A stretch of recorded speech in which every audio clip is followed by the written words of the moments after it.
अगले ही दिन रुसगार्ड बॉर्डर के उस छोटे से गांव की झोपड़ी में सुबह धीरे धीरे उतर रही थी।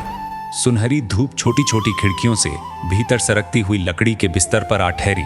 चारों ओर हल्की ठंडी हवा तैर रही थी। प्रोहाल स्थिर सोया हुआ था। उसके बाएं हाथ पर पट्टियां लिपटी हुई थी। उसके पास बैठी थी कापुद्रा, एक नई माँ जो रात भर उसे देखती रही थी। उसकी आंखों में एक खास प्यार भरी मीठी थकान थी जो सिर्फ एक माँ ही महसूस कर सकती है। वो धीरे से झुकी और तभी प्रोहाल की पलकें हिली। एक हल्की सी कंपकंपी जो कापुद्रा की सांस रोक देने के लिए काफी थी। उसका हाथ अपने आप बढ़ा प्रोहाल के सिर को थामने के लिए, जैसे वह सिर्फ स्पर्श के सहारे उसे दुनिया में वापस ला सकती हो। बेटा उठो, उठो बेटा, उठो। उसके मन में प्रार्थना उमड़ी। हे भगवान, कई दिन हो गए, अब तो इसे होश दे दो। और फिर प्रोहाल की आंखें खुली, पूरी तरह नहीं लेकिन खुली। उनमें भ्रम था और एक अजीब सी बेचैनी। कापुद्रा के चेहरे पर राहत उतर आई और प्रोहाल के चेहरे पर हैरानी। डरो मत बेटा, तुम्हें कुछ नहीं होगा, मैं हूं ना।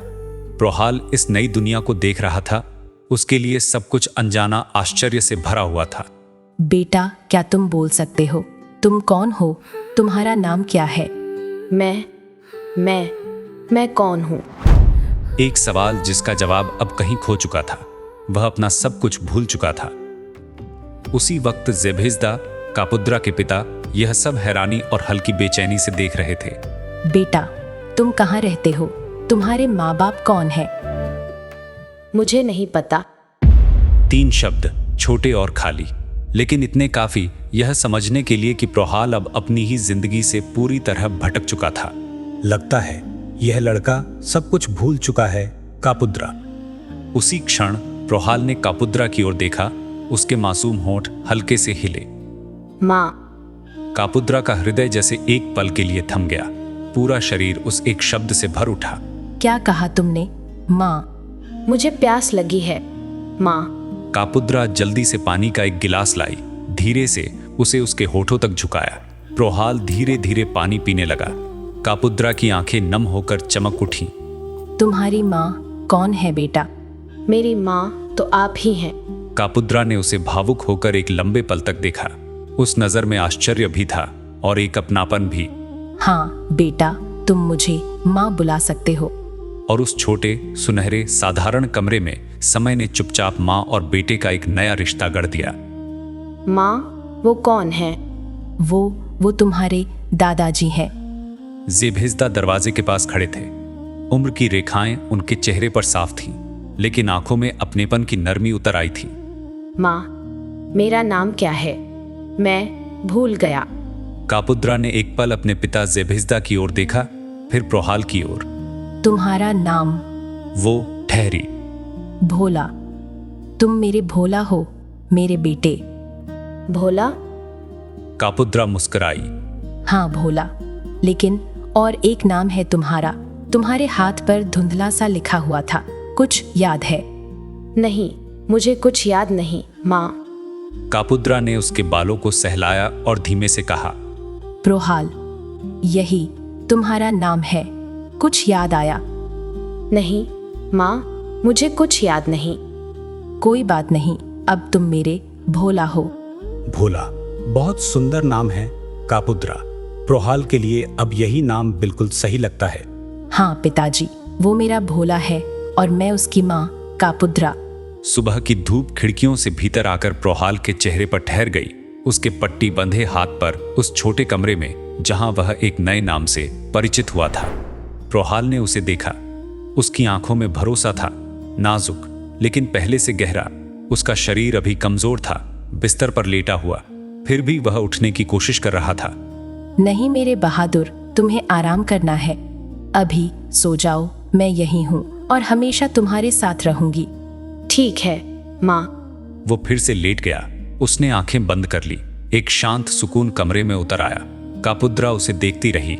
इस छोटी झोपड़ी में, इस सुनहरी सुबह में, एक लड़का जिसका कुछ समय पहले कोई नाम नहीं था, अब 2 नामों के साथ था और एक नई माँ के साथ एक नया परिवार भी उसके साथ था। प्रोहाल सो गया। अब वह अकेला नहीं था। उधर जमीन के नीचे बनी गुप्त फैसिलिटी में 3 शख्सियतें आमने सामने खड़ी थीं। उनके बीच की हवा पहले से भारी थी।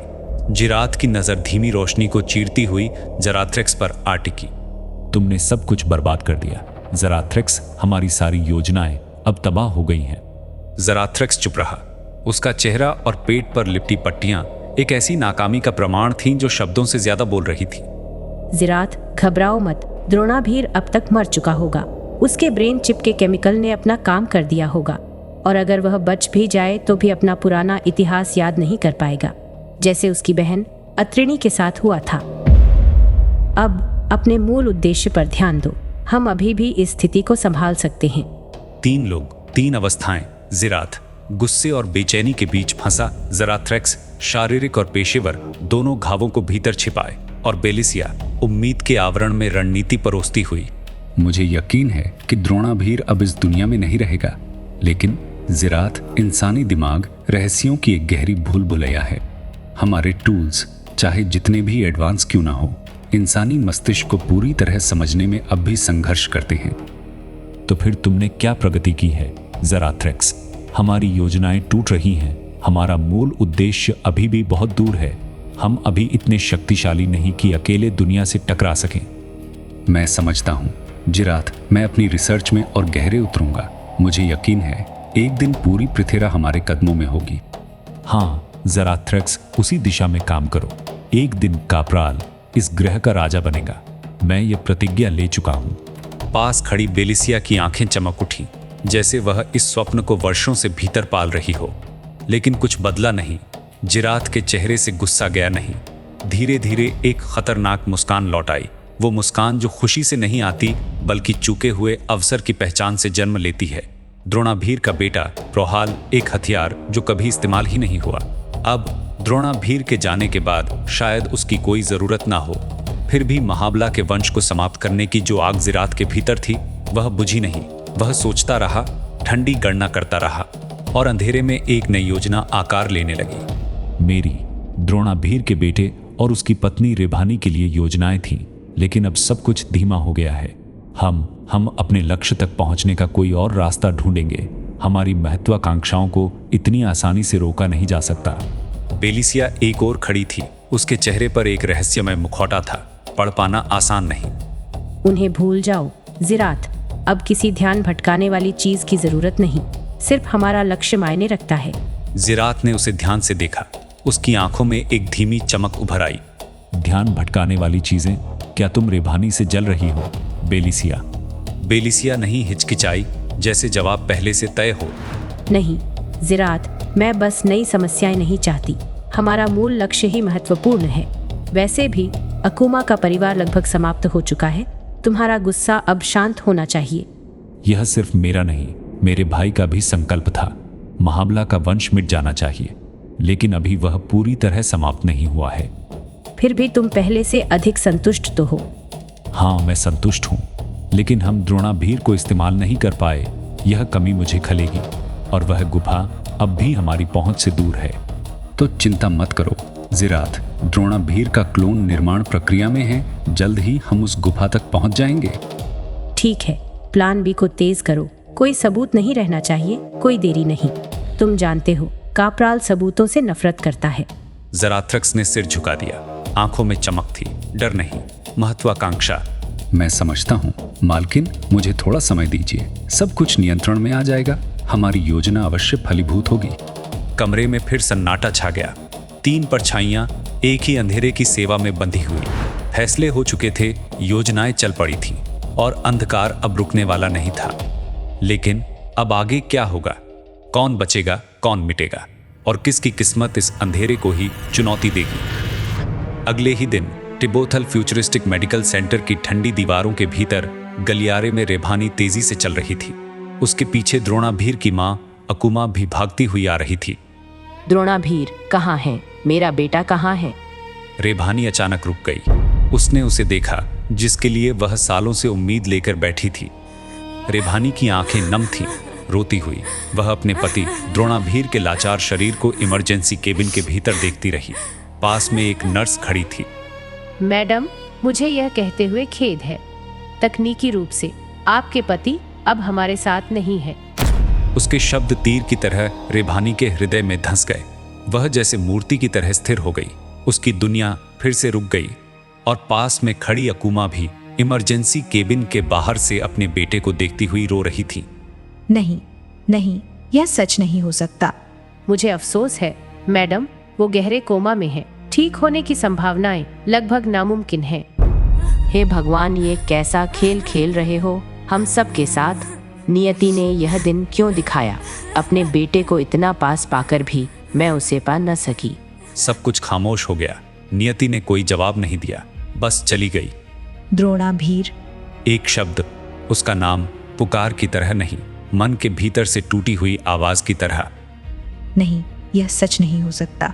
नियति मेरे साथ इतना अन्याय नहीं कर सकती। रेभानी फिर से रो पड़ी। वह नीचे बैठ गई। उसके मन में अपने बेटे को खोने का दर्द और अपने पति को फिर से पाने की खबर, सब कुछ एक साथ बह रहा था। प्लीज उठो। तुमने वादा किया था कि हम सब कुछ साथ मिलकर झेलेंगे। तुम मुझे अकेला नहीं छोड़ सकते। रेभानी चुप हो गई। उसका दिमाग काम करना बंद कर चुका था। आंखों से सिर्फ दुख बह रहा था। द्रोणाभीर बिस्तर पर लेटा, स्थिर, बायोरिस्पॉन्सिव होलोग्राफिक इंटरफेस से जुड़ा हुआ मॉनिटरिंग सिस्टम उसे घेरे हुए थे। डेटा दिखा रहे थे कि द्रोणाभीर अभी तक जीवित है, फिर भी वह एक लाश की तरह चुपचाप पड़ा हुआ था। तभी इमरजेंसी केबिन का दरवाजा खुला। डॉक्टर बाहर आए। उनके चेहरे पर गंभीरता थी। डॉक्टर, क्या हुआ? मेरा बेटा ठीक है ना? माफ कीजिए मैडम, हम और कुछ नहीं कर सकते। द्रोणाभीर के सिर में एक अज्ञात कंट्रोल्ड चिप लगाई गई थी। वह अब नष्ट हो चुकी है, लेकिन उसके भीतर मौजूद रहस्यमय केमिकल उनके नर्वस सिस्टम में फैल चुका है। उसी के कारण उनका मस्तिष्क गहरे कोमा में चला गया है। उनका ब्रेन लगभग पूरी तरह क्षतिग्रस्त हो चुका है, फिर भी वो जीवित हैं। तकनीकी रूप से उन्हें मृत घोषित किया जा सकता है, लेकिन कोई अनजाना चमत्कार उनके शरीर को अब भी थामे हुए है। रेभानी ने तुरंत डर से डॉक्टर की ओर देखा। एक कंट्रोल्ड चिप, इसका क्या मतलब है? डॉक्टर रेभानी, आप समझ सकती है, हमने उस क्षतिग्रस्त चिप को जांच के लिए भेज दिया है, लेकिन पूरी मेडिकल टीम का मानना है यह कोई सरकारी मान्यता प्राप्त चिप नहीं थी। यह कुछ अलग है, कुछ अज्ञात। क्या उन्हें किसी भी तरह होश में लाया जा सकता है? आप जानती हैं यह बहुत कठिन है, लेकिन असंभव नहीं। उन्हें तुरंत आर्मेंडिया ले जाइए। पूरी पृथ्वी में वही सबसे उन्नत मेडिकल सुविधा है। हाँ डॉक्टर, मैं उन्हें आर्मेंडिया ले जाऊंगी। आप सबका धन्यवाद, आपने मेरे पति को जीवित रखा। द्रोणाभीर टिबोथल का गर्व है मैडम। उन्होंने इस बदलती दुनिया को फिर से हरा भरा करने की प्रतिज्ञा ली थी। उनके दादाजी वज्रुद्ध हमारे देश के प्रशासन में महत्वपूर्ण पद पर हैं। आपके परिवार को पूरी दुनिया जानती है, फिर भी इस समय हमारे पास और कोई उपाय नहीं है। हमने एक बड़ा ऑपरेशन किया है, अब सब कुछ समय पर निर्भर है। हम अभी भी उम्मीद थामे हुए हैं और आप खुद एक डॉक्टर होने के नाते शायद कोई रास्ता खोज सकें। रेभानी का चेहरा दृढ़ता और चिंता दोनों साथ लिए खड़ा था। हाँ, मैं हार नहीं मानूंगी। मैं नियति को अब उन्हें मुझसे छीनने नहीं दूंगी। रेभानी ने अपने पति को नम आंखों और भावुक मन से देखा। उसके भीतर कुछ कह रहा था। तुम्हें लड़ना होगा द्रोणाभीर।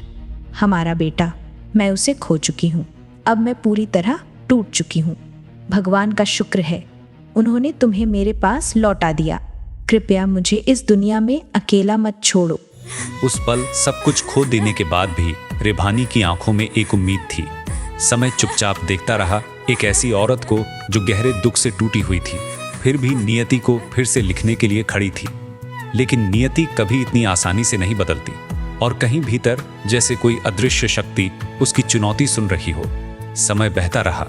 आर्मेंडिया हॉस्पिटल की 50 मंजिलों के भीतर दिन और रात एक दूसरे में घुलते रहे। उसके सबसे उन्नत केबिन में द्रोणाभीर चुपचाप लेटा था। इलाज चलता रहा, मशीनें सांस लेती रहीं, डेटा बहता रहा। उसके पास उसका प्यारा दोस्त सुथन खड़ा था, एक खंभे की तरह अडिग। लेकिन आज कोई और आया था, ओमुद्री। उसकी मासूम नजर द्रोणाभीर अंकल पर पड़ी। वह धीरे से पास आया।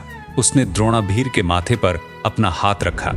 कोई शब्द नहीं, लेकिन उस स्पर्श में कुछ था, जैसे एक हल्की विद्युत तरंग द्रोणाभीर के शरीर में दौड़ गई हो। वो ठीक हो जाएंगे आंटी, देखना। पास खड़ी रेभानी ने यह सुना। उसके भीतर जैसे एक नया प्राण जाग उठा। और तभी रेभानी ने देखा द्रोणाभीर के हाथ की एक उंगली हल्की सी हिली। रेभानी चौंक गई, जैसे पहली बार अंधेरे के भीतर से एक किरण निकली हो। दिन हफ्तों में बदले, हफ्ते महीनों की थकान में ढलते गए। हर गुजरता पल रेभानी के प्रेम, सुथान की निष्ठा और परिवार की उम्मीद अपने भीतर समेटे चलता रहा। यह एक लंबी परीक्षा थी। मशीनें चलती रहीं, इलाज जारी रहा, प्रार्थनाएं थमती नहीं थीं और उम्मीद कम नहीं हुई। कभी कभी सबसे बड़े चमत्कार शोर में नहीं आते, वे समय की गहराई में धीरे धीरे आकार लेते हैं। द्रोणाभीर अब भी स्थिर था और कहानी अभी समाप्त नहीं हुई थी। समय बहता रहा, महीने बीत गए, फिर एक वर्ष। आर्मेंडिया के अपने घर में द्रोणाभीर अब मशीनों से जुड़ा था। हॉस्पिटल की ठंडी दीवारों की जगह अब घर का शांत कमरा था। मॉनिटर अब भी बीप करते थे। इभागी, सिंथेटिक सहायक, हर पल डेटा दर्ज करता रहता। एक नर्स दिन रात निगरानी में थी और रेभानी, वह अब भी वहीं थी। उसकी उंगली द्रोणाभीर की उंगलियों में फंसी रहती। अब कभी कभी द्रोणाभीर की उंगली हल्की सी हिल जाती, कभी उसकी पलक कांप उठती, बस इतना ही। लेकिन रेभानी के लिए यही चमत्कार था। एक शाम दरवाजा धीरे से खुला। अंदर आई एडालोरा। उनके चेहरे पर वैसा भाव था जो शब्दों से पहले ही सब कह देता है। रेभानी ने उन्हें देखा, दिल धड़क उठा। बेटी, कालमाटी के दक्षिण में भूकंप और बारिश के बाद बनी झील से कुछ अवशेष मिले हैं। पुलिस का कहना है वे प्रोहाल और खोराद के हैं। कमरा स्थिर हो गया, जैसे समय ने सांस रोक ली हो। भूकंप, मूसलाधार बारिश, मिट्टी का बह जाना, एक छोटा सा झील और वहां से मिले कुछ शरीर के अंश। वैज्ञानिक जांच, डीएनए पुष्टि, एक आधिकारिक घोषणा, प्रोहाल अब जीवित नहीं है। उस दिन घर फिर से शोक में डूब गया। अकुमा रोई, एडालोरा की आवाज कांप गई। रेभानी, वह द्रोणाभीर के पास बैठ गई। हमारा बेटा, वो सच में चला गया। उसकी आवाज टूट गई। बरसों से जो उम्मीद थी वह उसी क्षण बिखर गई। और तभी द्रोणाभीर की उंगली फिर हिली, इस बार थोड़ा और स्पष्ट। उसकी गर्दन में हल्का सा कंपन आया। रेभानी ने तुरंत सिर उठाया। उसकी आंखों में आंसू थे, लेकिन उनमें एक अजीब चमक भी। एक तरफ बेटा सदा के लिए खो गया, दूसरी तरफ पति जैसे धीरे धीरे लौट रहा था। इन आंसुओं में दुख भी था और उसी के भीतर छिपी एक उम्मीद भी। दिन आगे बढ़ते रहे। द्रोणाभीर अब कभी कभी हाथ उठाने की कोशिश करता। उंगलियां हिलती, बाहां कांपती, जैसे शरीर फिर से चलना सीख रहा हो। लेकिन घर के एक कोने में एक खालीपन स्थिर था। दुनिया मान चुकी थी कि प्रोहाल अब नहीं रहा और कहीं दूर किसी अंधेरे में किसी ने यह सुनिश्चित किया था कि कोई सबूत बाकी न बचे। द्रोणाभीर लौट रहा था। प्रोहाल, श्राभाला देश और रेभानी के परिवार के लिए अब मर चुका था। लेकिन कहानी अब एक नई दिशा लेने वाली थी, क्योंकि प्रोहाल अब भी कहीं सांस ले रहा है।